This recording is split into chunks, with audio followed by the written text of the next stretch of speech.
Live and 2, 3. Who didn't hear you? Star. Now. Good morning. It's the end of 2022. Good morning, Daily Huddlers. Today is Wednesday, December 28th. And I'm going to kick us off with, yes, what better than a New Year's Eve joke? So this is for you, Sorrel. Tell me, why does no one listen to New Year's Eve resolutions? Tara, I don't know. Because they go in one year and out the other. Yeah.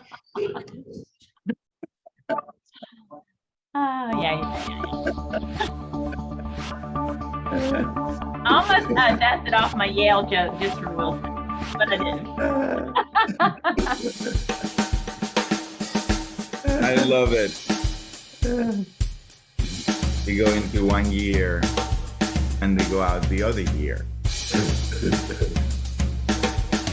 Stop making New Year's resolutions. So here we are. Here we are. Welcome. Good morning, friends. As I said, it's Wednesday on the Daily Huddle where we talk everything communication and relationships.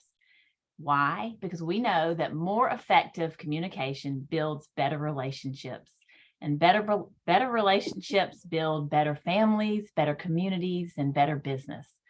So today I am joined with a very special guest, someone who can never be here because he works an insane amount of hours, but sitting beside me is my firstborn and my son, Wilson Heaton. So say hi, Wilson. How are y'all doing? Before we dig into the question of the day that was designed by Wilson, though, I have some questions for our audience to get our minds in the right space. And I see Chase all the way from New York, I believe, with us at the new year. And I want to ask you this morning, Chase, tell me, where are you and how are you? Grand day. Nice to see you. Nice to see your son. What a pleasure. I'm here. I'm right here where I am supposed to be in this moment. And how am I today? I am curious, hopeful, and inspired. Ooh, wow. Powerful, curious, hopeful, and inspired. I love hearing that.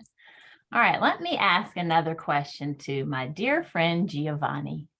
Giovanni, tell me, what are you grateful for today and who will you hug? Thank you. What am I grateful for today? Today, I am grateful for socks. I'm grateful for socks. You know, the ones that you wear, socks. Socks, okay. Yes, socks. And who I am going to hug, Manisha and Maya. I'm going to hug two people. Manisha and Maya, people that you love very, very deeply. I love hearing that. Okay, get us going, Stan Anderson. Tell me, what time is it?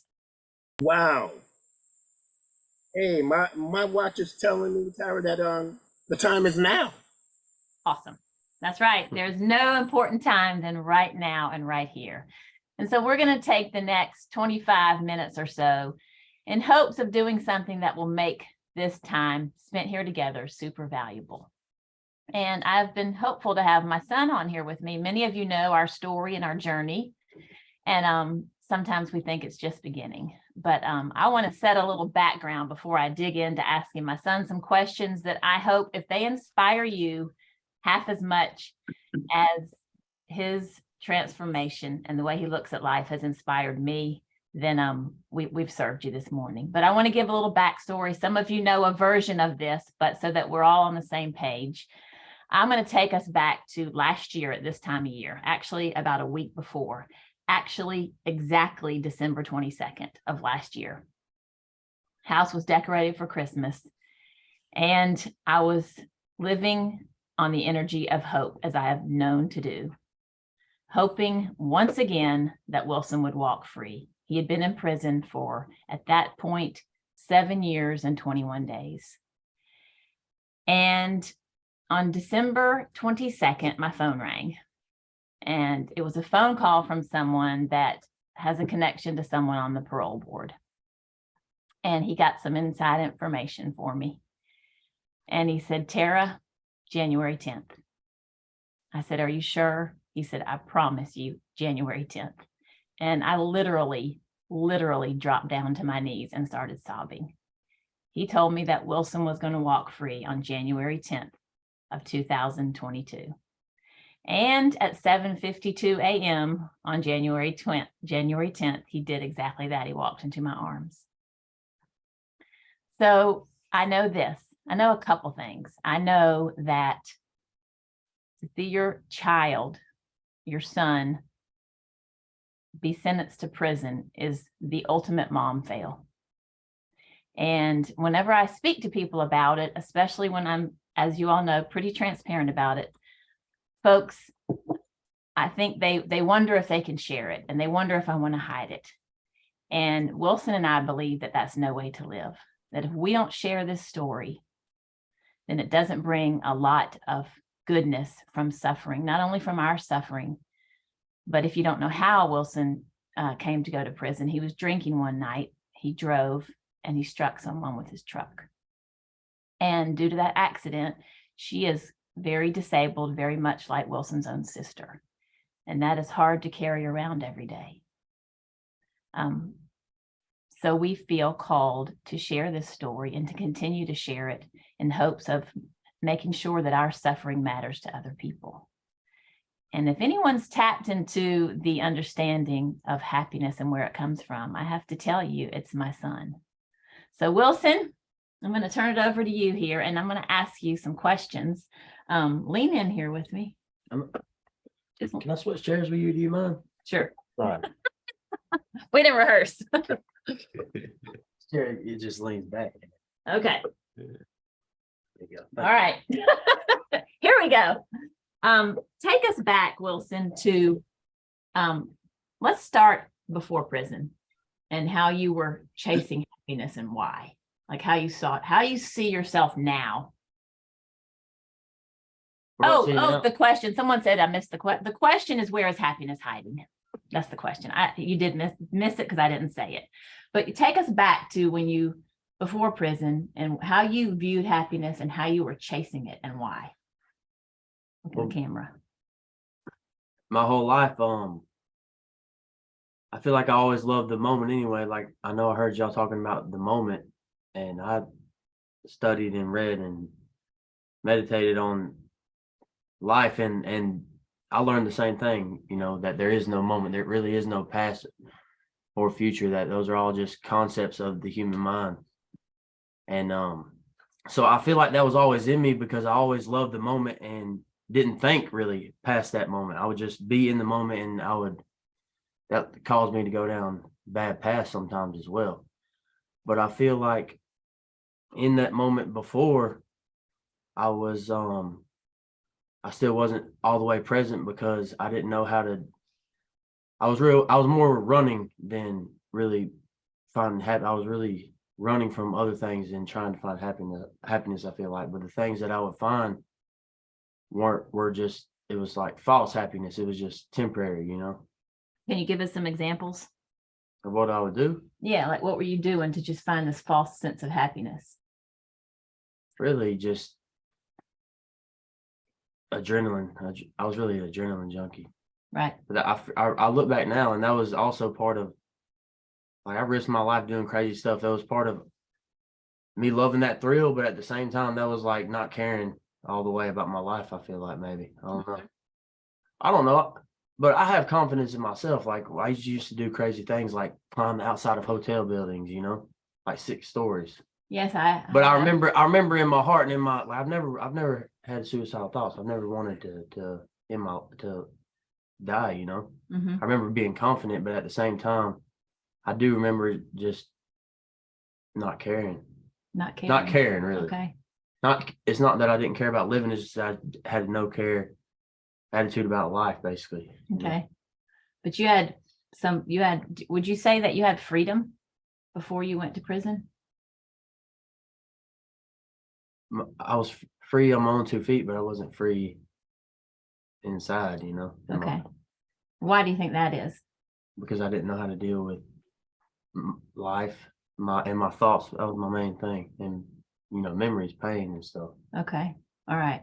So in February of 2013, there was an accident, and on December 1st of 2014, 14, you were sentenced to prison. Tell us about the first few days, first few months or years, like how that affected you. Well, I remember when I pled guilty to the prison sentence, I remember that I had accepted. I pled guilty. It was finally over. I was like, well, that's finally over. The whole waiting, because I waited for 22 months, not knowing how long I was going to do in prison, or I didn't know anything. But then I waited 7 years and didn't know when I was going to get out of prison. But the first part was just waiting and not knowing. And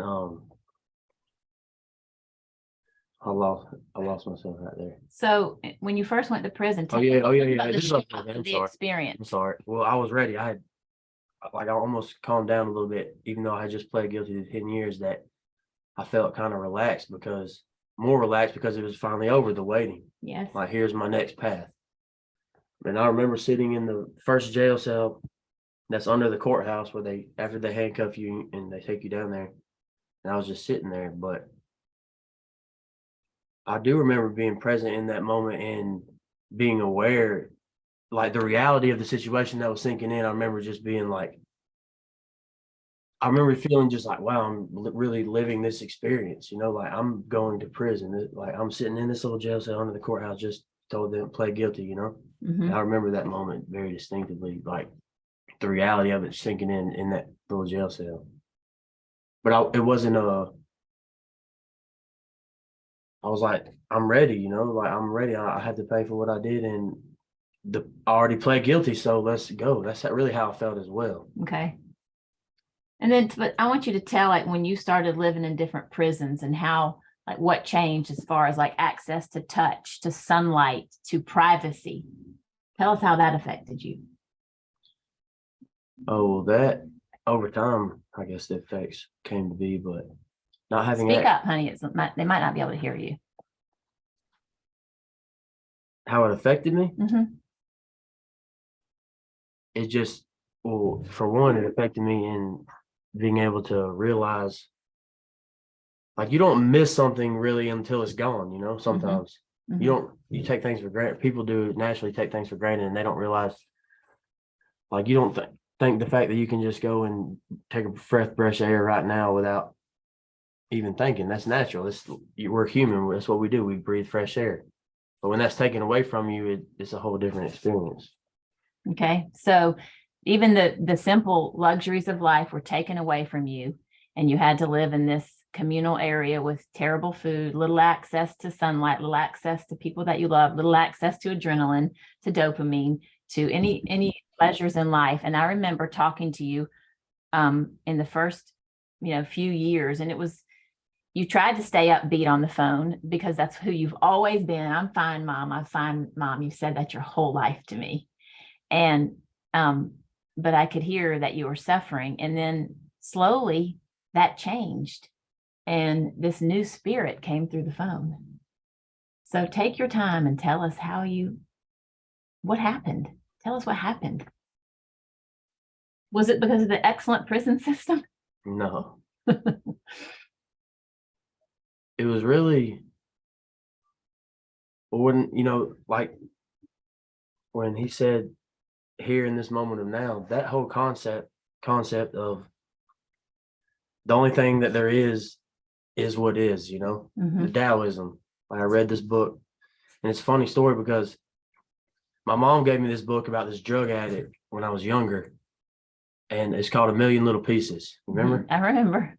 But in that book, he references when he's in this rehab, this book called the Tao, and how it's just let everything flow, with life. Just let what is be. And I just remember reading that book as a child, and that always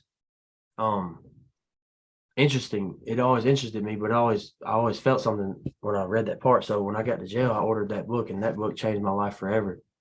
Just all the realizations of,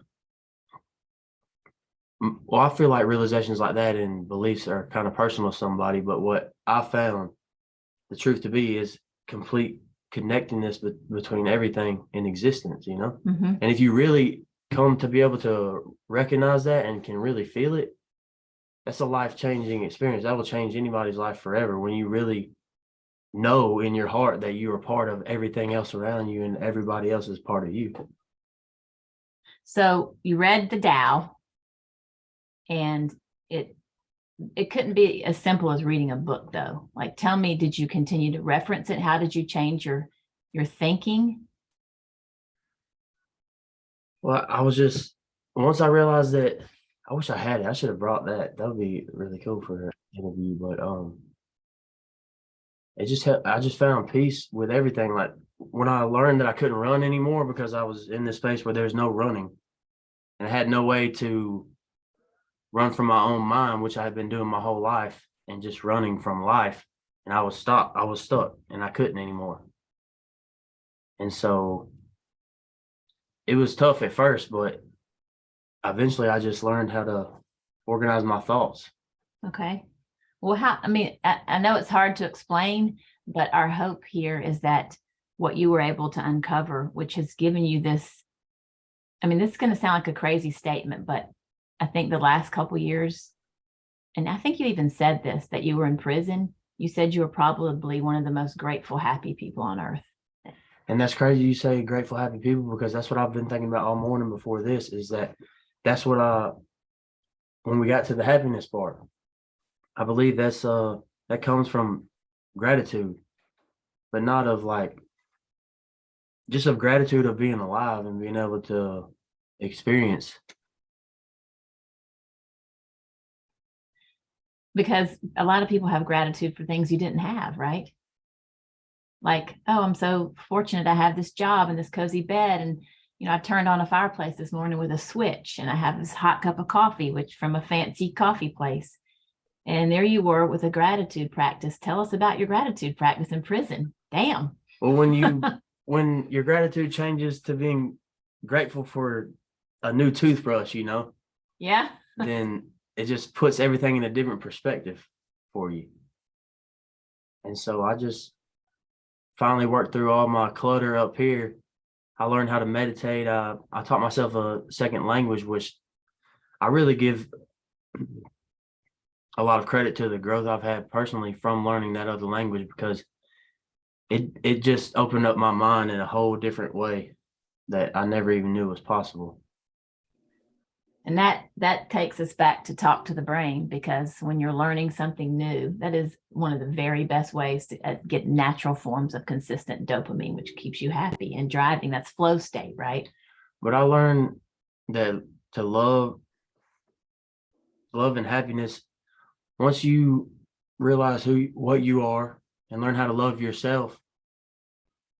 And here, I believe that's where happiness comes from, is love and gratitude. But there's a difference between saying you're grateful and actually feeling gratitude. Okay, explain it. Like feeling with any emotion, emotions, they make you feel, and you let off vibrations from these emotions you're feeling, because other people can feel and sense things, Mm-hmm. But in the same sense, when you feel gratitude, it's a feeling, just like when you feel love, or when somebody has given you something and it just feels the feeling of gratitude, it feels good. Yeah. And it's connected to love too, I think.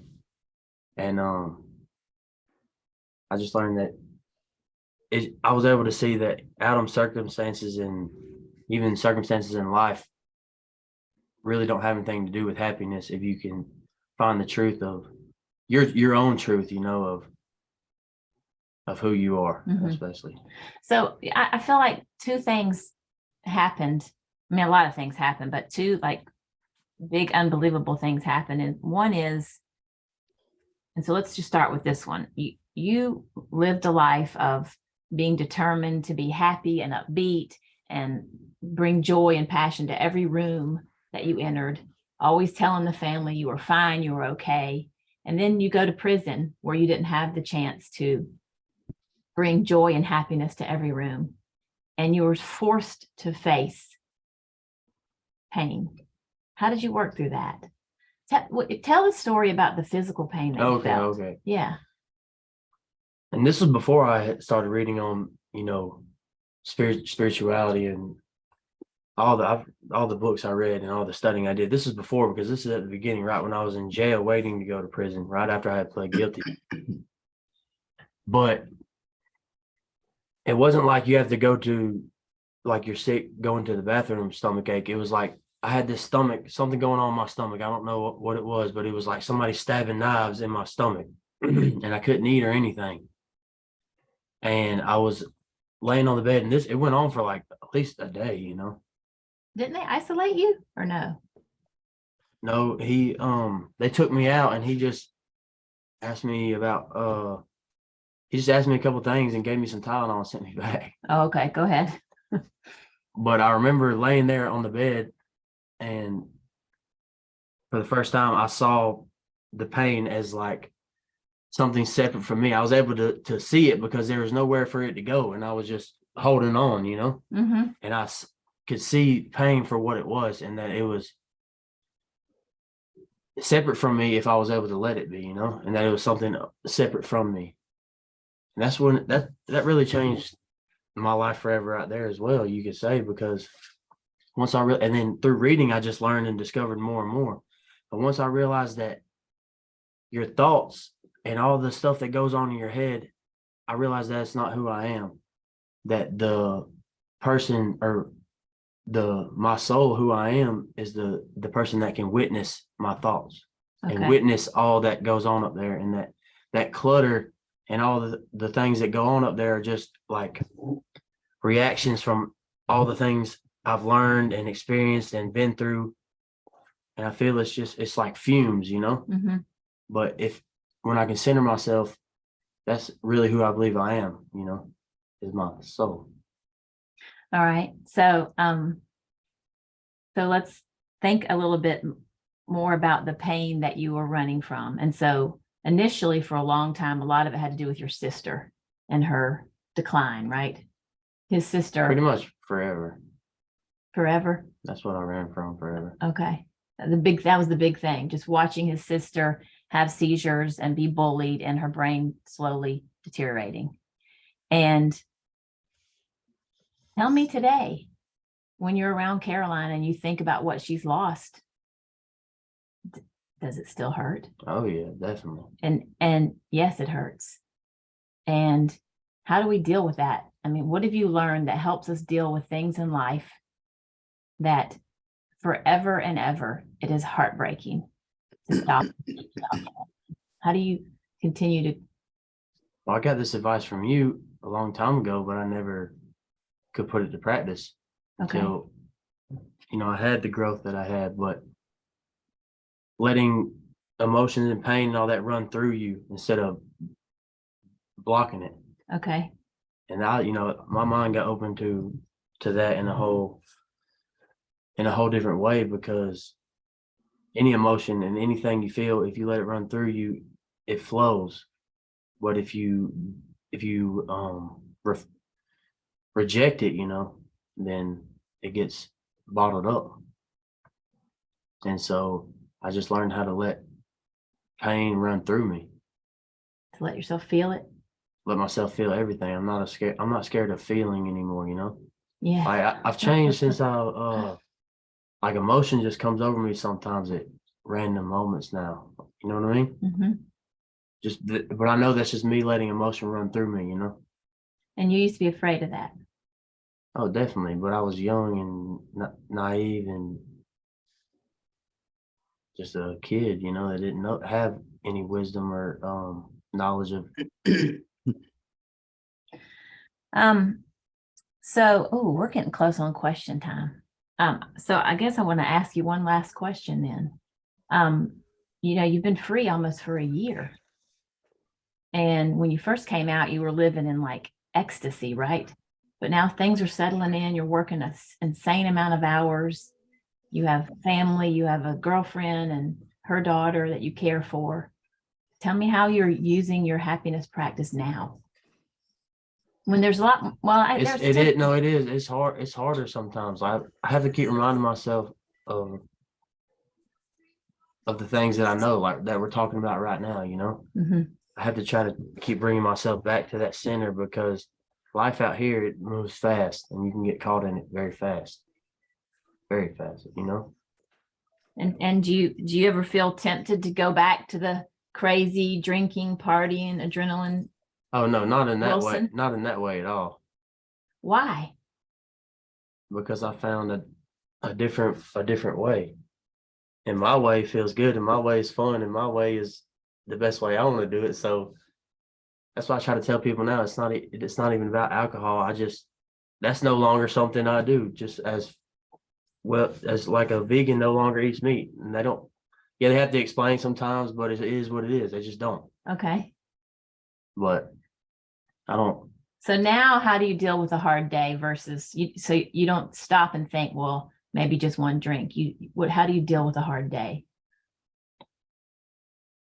I just let it be. Let it just be a hard day. And just even the stuff in my mind that goes on, I just let it be until it no longer is. Can you tell that to Giovanni and all these people listening in Spanish? Which part? Anything. Just tell them what you learned a little bit in Spanish. No, podríamos haber tenido esta conversación en español también. Podríamos haber hablado. Yo podría haber explicado cualquier cosa igual. Yo puedo explicar mi historia y contar mi historia en español igual que inglés. Okay, we got a few questions here. Let's see. Rashida has a question for you. Good morning. Good morning. This is Rashida. Good morning. Oh my goodness. Good morning. Good morning. I don't even know how to start. My eyes is full of tears from the gratitude and to come to really give you that thumbs up, how brave you are, how you walk this path that the universe have granted you, and how strong you get out of this endeavor. I am so proud of you, Tara. Good job, mommy. Good job. Trust me. You angel. Trust Thank me. you, Rashida. Trust me. I have a 24-year-old son, and I cannot stop speaking to him. And sometimes I just take a break. I take a vacation and say, Mom, you stop speaking. I say, yes, I'm on a break. I'm on a break. So what happened with you and your son, Tara? He just took a break from you. But when he came back in a different manner, in a different persona, in a different spirit, in a different conscious awareness of spirituality that you can see the change. Muchas gracias. Un buen trabajo. Un buen trabajo. Muchas gracias. Thank you so much. I'm telling you, this is something to talk about every single day. Congratulations. And with that, I agree. I'm out. Thank you, man. That's so. Thank you, Rashida. Chase, what you got, my friend? Woo, this is powerful, man. Whew. I commend both of you. I mean, what a incredible young man you are, and just step out into this space and release these things. I don't have the right word for it. I'm humbled by it. When you found yourself in that situation based on driving while drinking, did you feel like at that moment or in those times when you were drinking that the alcohol created a space for you to not think about what was going on in your life and go to somewhere else? And then now that you're not in that space anymore and you've gone through this situation, you told me that you don't drink anymore, so on and so forth. Is there something or where do you draw your highest point of happiness now that is finished? Like, what is the thing that you can go to, be it your girlfriend, your incredible mother, or something personal that you can go to, like a certain book or a certain sport? Like, what is your thing that you're like, now I'm out, I can do this all the time. Like, this is my happiness. Like, I really want to go here. And maybe you didn't have that before. Well, first of all, thank you for what you said, sir. And what came to my mind immediately when you asked me that is my other language, like it is so, like I said, when I explained that how my mind has just had this change, it's like I'm walking around and just like amazed by my own mind every day. You know what I mean? Like because I think in 2 languages now, and Right. it's just like, all right, and it's not in an egotistical way, but I have to just admit that like it'll be like this forever. But every time I go speak Spanish, I mean, people's reactions are funny, you know, like sometimes they're really kind of annoying too, because they don't believe, like I'll start speaking in Spanish and it's like, they don't even believe me at first. And then, but even Right. You've increased your capacity. I Yes, had sir. the same situation, me speaking Italian in Italy. They looked Right. at me and like, whoa. They looked at me like I was some sort of freak. Your Spanish is great, by the way. Wow. Thank you, sir. But it also gives me an opportunity, I've noticed, to connect to, well, of course, I can connect now to a whole different culture, you know, through a whole different language. But I've had experiences where, like the other night, not long ago, I met this man, and I think he was from El Salvador. But when I started speaking Spanish to him, and he was telling these other people who were with us, he said, what I know by the way this man speaks Spanish so clearly, he said, he loves Spanish. He loves Hispanic people, you know. And I told him, I said, that's true, but I love everybody. I love life, you know.